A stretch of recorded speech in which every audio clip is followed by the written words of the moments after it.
बातमी आहे महापालिका निवडणुकीच्या रणधुमाळीत घोंगावू लागलेल्या सिंचन घोटाळ्याच्या वादळासंदर्भातली। अनेक वर्षांपासून सिंचन घोटाळ्यावरून सातत्याने आरोपाच्या केंद्रस्थानी असलेले उपमुख्यमंत्री अजित पवार यांनी थेट भाजपलाच घेरलंय। पालिका निवडणुकीच्या प्रचारात सिंचन घोटाळ्यावरनं पलटवार करत 1999 पूर्वीच्या सरकारवर त्यांनी गंभीर आरोप केलाय। सिंचन प्रकल्पांच्या किमती जाणीवपूर्वक वाढवल्याचा दादांचा दावा आहे। त्यांच्या या दाव्यामुळे भाजप शिवसेना युती सरकारच्या काळातला निर्णय संशयाच्या केंद्रस्थानी आहे। पुरंदर उपसा सिंचन प्रकल्प खर्चात तत्कालीन सरकारने मोठी वाढ केल्याचा दावा करत त्यावेळची फाईल बाहेर काढण्याचा देखील इशारा त्यांनी देऊन टाकलाय। त्यावेळी युती सरकारच्या काळात सिंचन खातं हे भाजपकडे।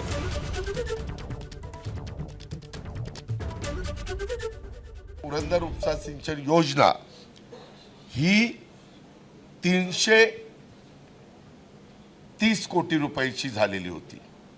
मी आल्यावर ती रद्द केली। पुन्हा त्याच्याबद्दल काही अधिकाऱ्यांनी सांगितलं दादा ह्याच्यात गडबड आहे। नंतर अधिकाऱ्याला विचारलं अरे 110 कोटी रुपये कसे काय वाढले?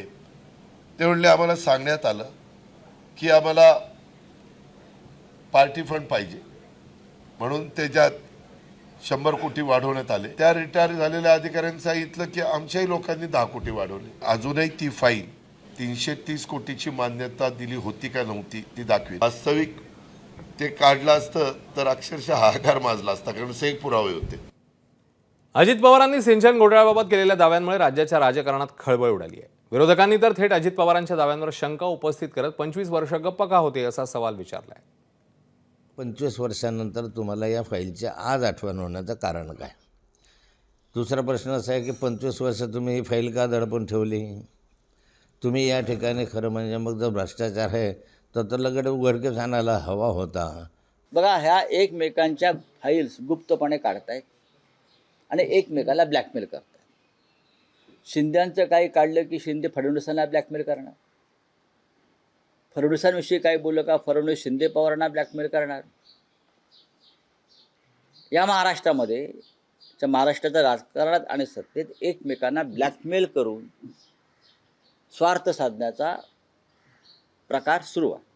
मग हे सर्व सत्य उघड कोण करणार? एकीकडे उद्या निवडणूक संपली की खुर्चीला खुर्ची लावून बसतील, सगळ्या फाईल दाबतील, सोबत लूट महाराष्ट्राची। हे सगळं संगनमतानं होईल। ही सगळी नुरा कुस्ती आहे, सगळ्यांचेच हात दगडाखाली आहे। सबके मकान शीशे के है तो पत्थर कोण उछालेगा? विरोधकांनी अजित पवारांवर निशाणा साधलेला असताना त्यांच्यासोबत सरकारमध्ये असलेले भाजप आणि शिवसेना नेत्यांनीही अजित पवारांनाच टार्गेट केलंय। दादाला म्हणावं असल्या टीका बंद करा। ह्या माझ्या पाचेगावात म्हणलं अगोदर ज्यावेळी सरकार होतं महायुती मनोहर जोशी आणि आपल्या मुंडे साहेबाचं, त्यावेळी 3.5 कोटीचा बोगदा होता।